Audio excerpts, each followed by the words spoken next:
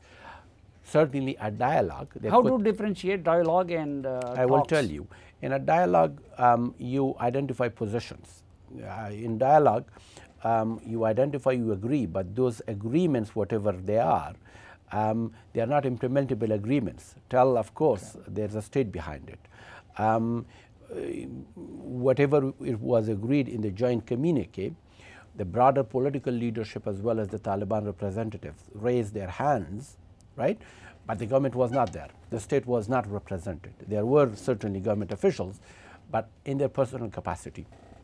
The Doha was to be the same, but eventually pushing in the third or fourth event, pushing this dialogue towards a negotiation that was binding, or the agreement of which could be binding, and hopefully we'll get there. These intra-Afghan, we call it, no doubt important for peace. This dialogue is important, but again it has to be clarified that these are not negotiations.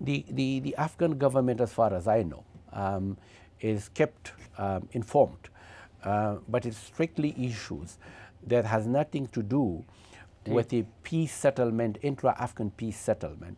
It has to do with the facilitations of such a forum that will be discussed within the Afghans. But strictly, again, there is quite a bit of clarity as to its focus on the presence of the U.S. in other international forces in Afghanistan, and also on counter-terrorism aspect of the war.